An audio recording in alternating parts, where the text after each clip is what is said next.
Bismillahirrahmanirrahim. Assalamualaikum warahmatullahi wabarakatuh. Salam sejahtera untuk kita semua. Perkenalkan, kami dari kelompok 3 ingin mempresentasikan materi tentang badan mikro.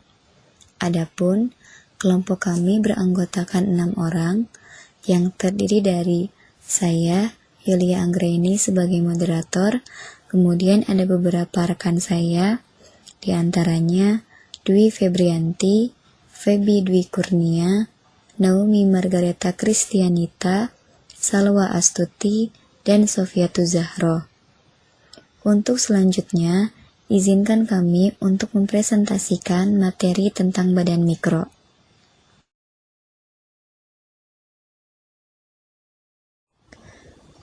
Badan mikro. Badan mikro atau yang sering disebut juga mikrobody adalah suatu organel yang berupa membran dan merupakan kantung enzim yang berisi enzim dan enzim katalase sebagai substrat bagi bermacam reaksi. Bagian matriksnya adalah amorf atau granuler. Pada setiap jaringan, matriks mikrobody ini mengandung kristalin nukleoid atau bentuk kristalin dari urat oksidase, yaitu satu jenis enzim yang terdapat pada matriks. Nah, pada jaringan hewan, mikrobody ini biasanya tersebar pada seluruh bagian sel, tepatnya yaitu di dekat retikulum endoplasma. Sedangkan pada tumbuhan, mikrobody ini biasanya berdekatan dengan kloroplas. Badan mikro ini merupakan organel kecil yang ada di dalam sel, yang hampir menyerupai lisosom. Karena ukurannya yang sangat kecil, maka organel ini dinamakan dengan badan mikro. Organel ini hanya bergaris tengah, yaitu 0,3 sampai 1,5 mikrometer, dan biasanya hanya bisa diamati melalui mikroskop elektron.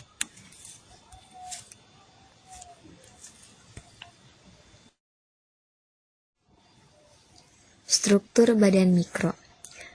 Badan mikro ini berbentuk agak bulat atau lonjong dengan diameter 0,2 sampai 1,5 mikrometer, hampir menyerupai mitokondria dan lisosom. Selain itu, badan mikro ini juga diselimuti membran serta berisi enzim katalase dan oksidase. Organel ini dihasilkan dari retikulum endoplasma dan tidak memiliki struktur dalam. Nah, jika kita amati atau jika kita lihat menggunakan mikroskop elektron, badan mikro yang ada pada sel hewan ataupun pada sel tumbuhan akan nampak seperti bangunan. Badan mikro ini terbagi menjadi 2 tipe, yaitu peroksisom dan glioksisom.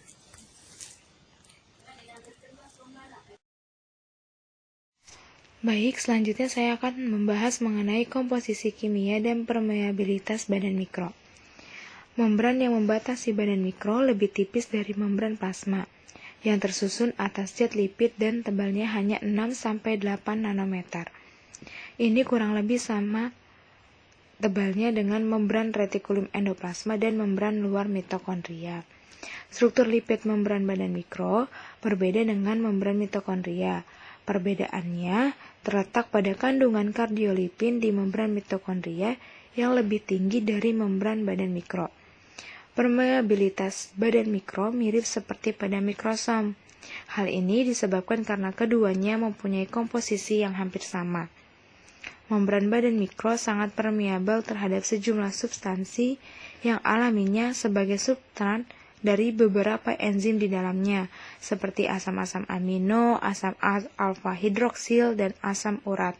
Sukrosa juga dapat berdifusi melalui membran badan mikro.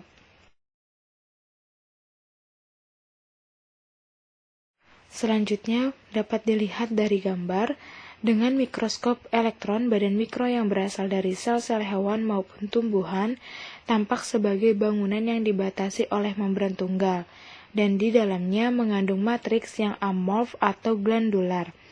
Pada jaringan tertentu, matriks badan mikro berisi struktur nukleoid kristal yang merupakan urat oksidase.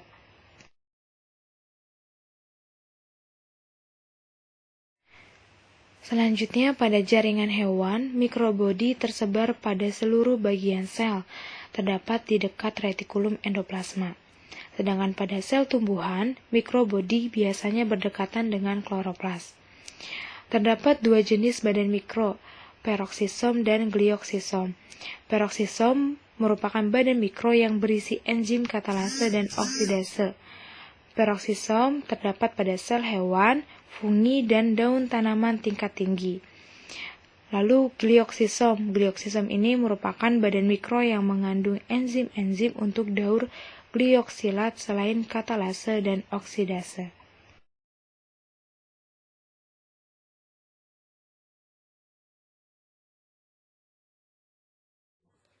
Selanjutnya, ada enzim pada matriks badan mikro. Yang pertama ada enzim katalase, yang kedua ada enzim hidroksipirofat reduktase, ada enzim serin glioksilat transferase, ada enzim glutamat oksalosetat aminotransferase, ada enzim NADP isositat dehidrogenase, yang keenam ada enzim NAD gliserol fosfat dehidrogenase, yang ketujuh ada enzim akonitase, yang kedelapan ada enzim fatil asil koasintetase, yang ke-9 ada tiolase, dan yang ke-10 ada enzim alantoinase, dan yang lain-lain.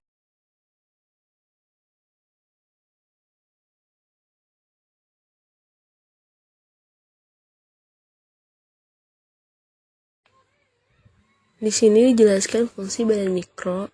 Fungsi badan mikro sangat bervariasi pada jaringan dan bervariasi pula.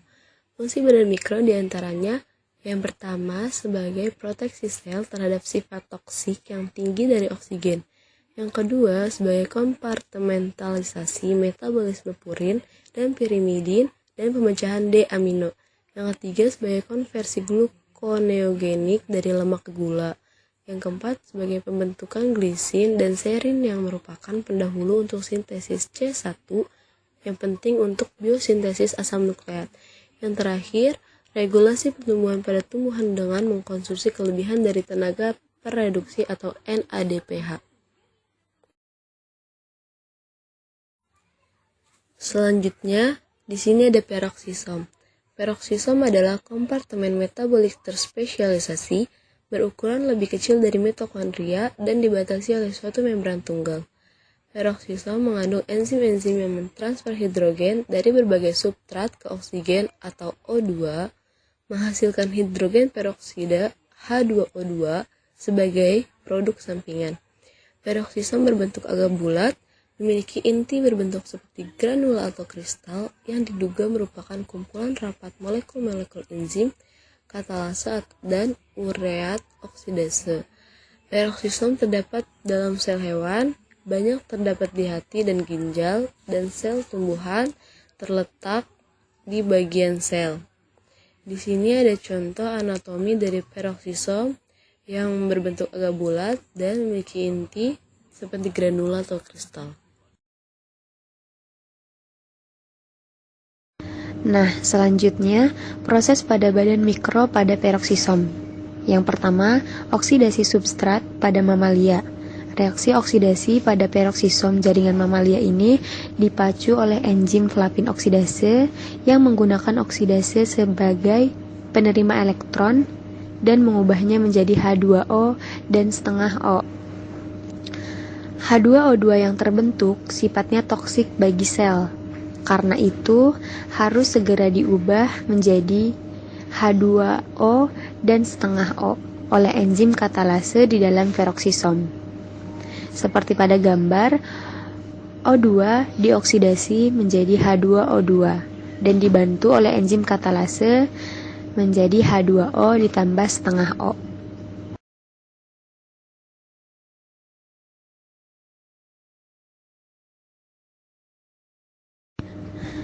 Yang kedua, B-oksidase asam lemak mamalia.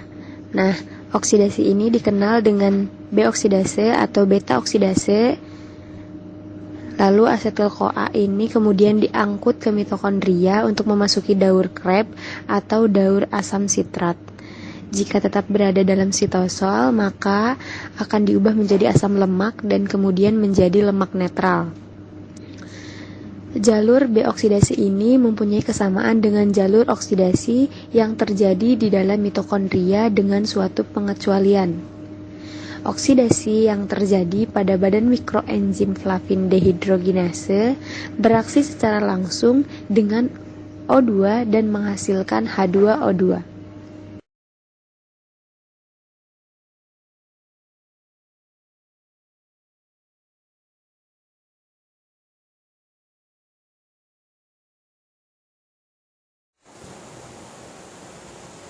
Selanjutnya di sini ada tahap jalur glikolat.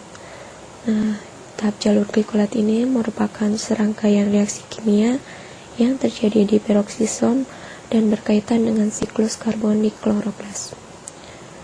Tahap ini melibatkan kloroplas, peroksisom, mitokondria, dan sitosol, dan meliputi pengubahan senyawa yang tidak mengandung fosfat atau disebut juga dengan non-fosforilasi, yaitu gliserat menjadi glisin, serin, dan persenyawaan C. Dan ini sangat penting sebagai prekursor dalam biosintesis asam inti. Selanjutnya di sini juga ada tahap daur glikolat. Nah, tahap daur glikolat dimulai dari kloroplas, di mana fosfoglikolat, glikolat, dan fosfogliserat dibentuk dalam fotosintesis. Kemudian yang kedua ada kloroplas. Yang kedua, kloroplas memiliki enzim fosfatase yang bisa melepas fosfat dari dua substrat yang mengandung fosfat, yaitu fosfogliserat dan fosfoglikolat menjadi glikolat. Kemudian yang tahap ketiga, glikolat meninggalkan kloroplas menuju peroksisom. Nah, di sini glikolat dioksidasi dan menghasilkan hidrogen peroksida dan glioksilat. Kemudian tahap yang keempat, yaitu glioksilat akan tetap berada dalam peroksisom untuk mengalami aminasi. Nah, aminasi sendiri yaitu merupakan turunan amoniak atau proses pembuatan senyawa amina. Setelah mengalami aminasi, dia menjadi serin atau glioksilat akan kembali ke kloroplas untuk melengkapi suatu daur kecil selain daur glikolat.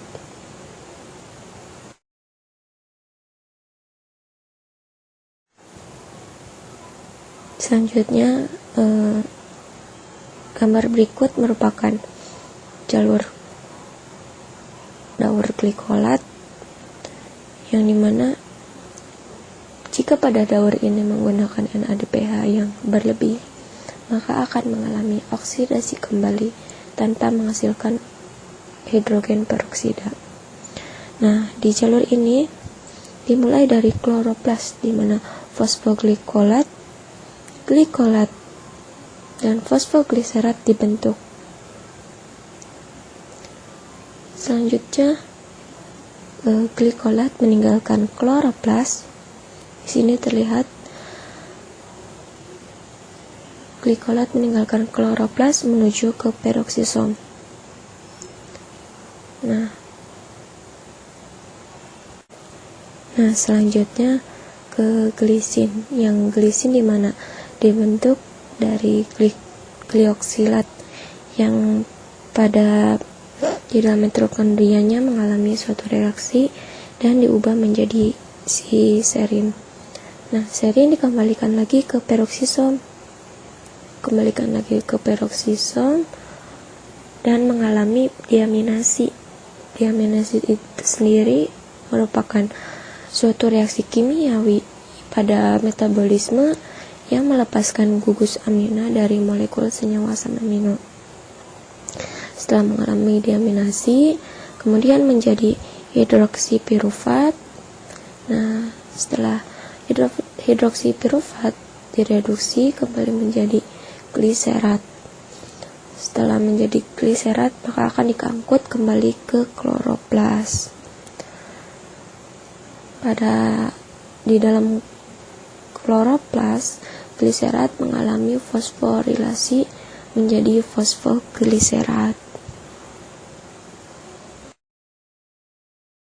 Oke, selanjutnya yang kedua ada glioksisom, pada tahun 1967, R.W. Bradenberg dan Habibers menemukan bahwa badan mikro pada cadangan makanan dalam biji yang berkecambah mengandung enzim untuk siklus glioksilat, ditambah dengan enzim yang ada dalam peroksisom. Nah, glioksisom memiliki struktur spherical atau ovoid dengan diameter 0,5 sampai dengan 1,5 mikrometer. Diperkirakan ukurannya sebesar mitokondria dan lisosom. Jika dengan mikroskop elektron, glioksisom tampaknya seperti bangunan dibatasi oleh membran tunggal dan di dalamnya mengandung matriks bergranul. Glioksisom sendiri yaitu badan mikro yang mengandung enzim-enzim untuk daur glioksilat selain katalase dan oksidase. Nah, glioksisom ditemukan pada jaringan penyimpan lemak pada biji tumbuhan yang hanya terdapat pada sel tumbuhan. Glioksisom juga mengandung enzim pengubah lemak menjadi gula. Proses perubahan ini menghasilkan energi yang diperlukan untuk berkecambah. Nah, glioksisom berperan penting dalam menyediakan sumber energi pada masa perkecambahan sampai biji tersebut berubah menjadi tumbuhan yang mampu berfotosintesis.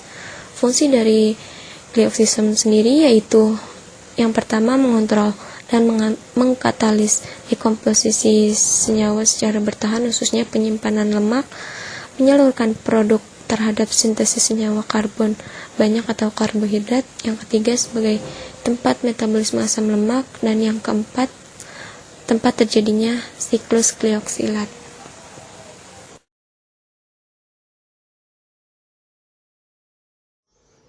Pembahasan selanjutnya mengenai proses badan mikro pada glioksisom. Beta oksidasi asam lemak pada endosperm biji tanaman. Enzim-enzim yang dibutuhkan untuk beta oksidasi asam lemak dalam badan mikro untuk pertama kalinya ditemukan pada glioksisom endosperm tumbuhan oleh Cooper dan Brewer. Jalur beta oksidasi ini sama, baik yang terjadi pada peroksisom mamalia maupun yang terjadi di dalam glioksisom tumbuhan.